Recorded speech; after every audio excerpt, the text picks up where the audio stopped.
பிரியமானவர்களே, ஆண்டவராக இயேசு கிறிஸ்துவின் நாமத்தினாலே உங்கள் யாவரையும் நான் அன்போடு கூட வாழ்த்துகிறேன். எல்லாருமே சந்தோஷமா இருக்கிறீங்களா? இந்த நாளிலே தேவனாகிய கர்த்தர் நம்மோடே கூட பேசுகிற ஒரு வார்த்தை என்னவென்றால், ஆதியாகமத்தின் புஸ்தகம் 26ஆம் அதிகாரத்தினுடைய 12ஆம் வசனம். ஈசாக்கு அந்த தேசத்தில் விதை விதைத்தான். கர்த்தர் அவனை ஆசீர்வதித்ததினால் அந்த வருடத்தில் 100 மடங்கு பலன் அடைந்தான்.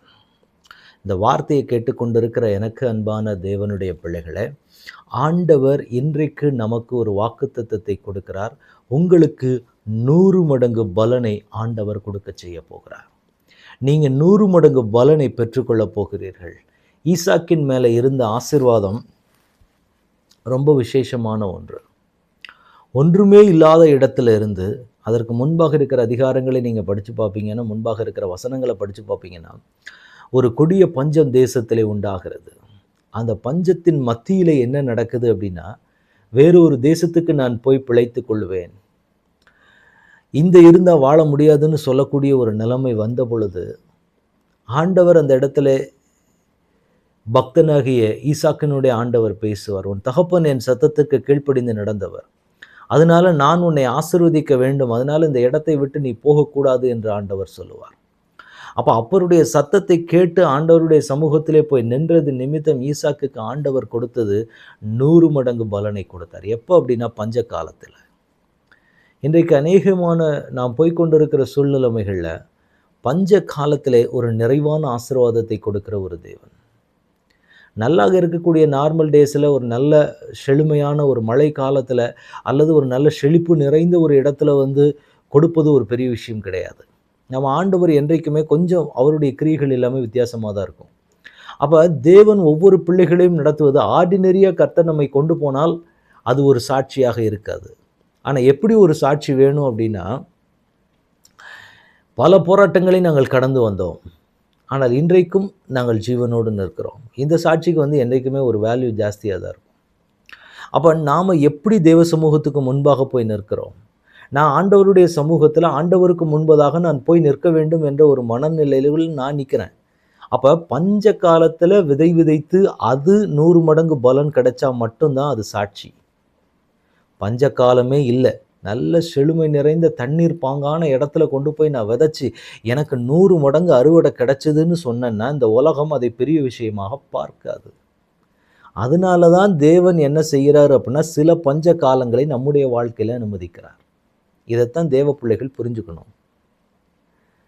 நார்மல் நல்ல ஒரு செழுமையான இடத்துல என்னதான் விதைச்சு ஒரு செழிப்பு வந்தாலும் அதை இந்த உலகம் அது நல்ல அருமையான ஏரியாப்பா, அந்த இடத்துல போட்டால் எப்படி போட்டாலும் அது விதைக்க தான் செய்யும், அது அறுவடை நல்லா தான் கிடைக்கும், அது வேற. இந்த இடத்துல போட்டால் ஒன்றுமே ஆகாது, இந்த இடத்துல போட்டாலே ஒன்றுமே நடக்காது அப்படின்ற ஒரு சூழ்நிலை இருந்தால் அந்த இடத்துல வச்சு ஆண்டவர் சில காரியங்களை செஞ்சார் அப்படின்னா அதுதான் இந்த உலகத்திலே சாட்சியாக சொல்லப்படும். அதனால தான் சில பஞ்ச காலங்களை தேவன் நம்ம வாழ்க்கையிலே அனுமதிக்கிறார். என் பிள்ளையே, நீ இந்த பாதையில் போயிட்டு வா, இது கண்ணீரின் பாதையார், பரவாயில்ல போயிட்டு வா, அந்த இடத்துல உன்னை நான் ஆசீர்வதிப்பேன் பார்த்தியா, அதுதான் மிக முக்கியமான காரியம். அதை தான் ஆண்டவர் நமக்கு சொல்லிக் கொடுப்பாரு. மகனே மகளே, என் சமூகத்தில் நிற்கிறீங்கள்ல, என் முன்னாடி நிற்கும் போது இப்படிப்பட்ட காரியங்கள் எல்லாம் உங்களுக்கு முன்பாக வைக்கப்பட்டு இருக்கிறது. அதில் நீங்கள் பார்க்க வேண்டிய காரியம் என்னென்னா, பஞ்ச காலத்திலே நான் உன்னை எப்படியாக திருப்தியாக்குகிறேங்கிறத இந்த உலகம் பார்த்துக்கிட்டே இருக்குது. அந்த உலகத்துக்கு முன்னாடி என்ன நடக்கணும் அப்படின்னா, நீங்கள் பஞ்ச காலத்தில் விதைச்சு அதில் 100 மடங்கு பலன் கிடைக்குதாங்கிறத தான் இந்த உலகம் பார்க்கும். அப்போ அந்த ஒரு சாட்சியை நம்ம வாழ்க்கையில் எழுப்பணுங்கிறதுக்காக சில பாதைகள், எல்லா நேரத்துலையும் ஆண்டவர் அப்படி கொண்டு போகிறவர் கிடையாது.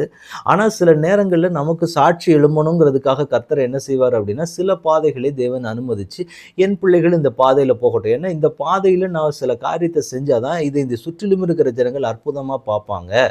இவங்க பாரு, இந்த நிலைமையில் இருந்தப்பையும் இப்படி ஒரு ஆசீர்வாதம் இவங்க கையில் கிடச்சிருக்குதேன்னு நினச்சி இந்த உலகம் அப்படி பார்க்க வேண்டிய ஆசீர்வாதத்தை தான் தேவன் இந்த நாளிலே உங்களிடத்திலும் என்னிடத்திலும் எதிர்பார்க்கிற காரியம். அப்போ இன்றைக்கு நம்ம ஆண்டவரிடத்தில் என்ன கேட்க போகிறோம் அப்படின்னா, ஆண்டவரே எனக்கு அந்த கிருபையை தாங்க, ஒரு சாட்சி எழுப்புறதுக்காகத்தானே இந்த பஞ்சத்தை கர்த்தர் அனுமதிச்சிருக்கிறீங்க. இந்த காரியத்தில் ஒரு சாட்சியை எழுப்புறதுக்கு தானே கர்த்தர் இப்படிப்பட்ட ஒரு நன்மையின் பாதையில் என்னை நடத்துறீங்க. இந்த பாதையில் நடத்துறதுக்கான ரீசன் என்னன்னா, இதுக்கு பின்னாடி ஒரு சாட்சி உண்டு. ஈசாக்கினுடைய வாழ்க்கையில் பஞ்சம் வந்ததுக்கான காரணம் 100 மடங்கு பலனை பஞ்ச காலத்தில் பெற்றார் என்ற ஒரு சாட்சி வேணும். அதுக்கு ஈசாக்குக்கு ஒரு பஞ்சம் வேண்டும். இன்னைக்கு நமக்கும் ஒரு போராட்டம் வேண்டுமானால் அந்த போராட்டத்துக்கு பின்னாடியும் ஒரு சாட்சி ஆயத்தமாக இருக்கும். இதைத்தான் நாம் புரிஞ்சுக்கணும். ஆண்டவர் இன்னைக்கு சொல்கிறாரு, இந்த வார்த்தையை கேட்டுக்கொண்டிருக்கிற எனக்கு அன்பான தேவனுடைய பிள்ளைகளே, சகோதரனே சகோதரியே, உங்களுக்கு ஆண்டவர் சொல்லுகிறார், உங்களுக்கு ஒரு பஞ்சம் வருதுன்னா 100 மடங்கு அறுவடை இந்த பஞ்ச காலத்தில் தான் நீங்கள் பெற்றுக்கொள்ள போகிறீங்க. இந்த போராட்டத்தில் தான் நீங்கள் ஜெயிக்க போகிறீங்க. இந்த போராட்டத்தில் தான் உங்கள் தலை நிமிர போகிறது. இந்த போராட்டத்தில் தான் நீங்கள் ஜெயிச்சு கர்த்தருடைய சமூகத்தில் நின்று ஆசீர்வாதத்தை பெற்றுக்கொள்ள போகிறீங்க. அதனால் ஈசாக்கிற்கு வந்த பஞ்சம் 100 மடங்கு பலனை கொடுத்து ஒரு சாட்சி எழுப்பினது. இன்றைக்கு நீங்கள் பார்க்குற போராட்டமும் நிச்சயமாக ஒரு பெரிய சாட்சியை உங்கள் மத்தியில் எழுப்பி உங்களை தலை நிமிர பண்ணும் அப்படிங்கிறதுல எந்த மாற்றமும் இல்லை. ஆண்டவரிடத்தில் ஒப்பு கொடுத்து ஜெபிக்கலாமா? தகப்பனே, உம்முடைய கரத்தில் எங்களை முழுவதுமாக ஒப்பு கொடுக்கிறோம். அப்பா, இந்த வார்த்தையில் சொல்லப்பட்டு இருக்கிறதை போல ஆண்டவரே, எங்களையும் உடைய பாதத்தில் அர்ப்பணிக்கிறோம். எங்கள் வாழ்க்கையில் நீங்கள் அனுமதிக்கிற சில போராட்டங்கள் எங்கள் வாழ்க்கைக்கு நன்மையை கொண்டு வர ஆண்டவர், சில பஞ்சங்கள் எங்களுக்கு நன்மையை கொண்டு வரும். அதுலேருந்து ஒரு சாட்சி எழுப்பணும்னு விரும்புகிறீங்க. அதற்கு எங்களை முழுவதுமாக அர்ப்பணிக்கிறோம். 100 மடங்கு பலனை பெற்று அநேகருக்கு நாங்கள் சாட்சியாய் நிற்கப் போகிறோம் என்று சொல்லி உடைய கரத்தில் ஒப்பு கொடுக்கிறோம். பரலோகத்தின் தேவன் ஆளுகை செய்யுங்க, வழி நடத்துங்க. இயேசு கிறிஸ்துவின் நாமத்தில் ஜெபம் கேளும் எங்கள் நல்ல பிதாவே. ஆமேன், ஆமேன், ஆமேன். God bless you.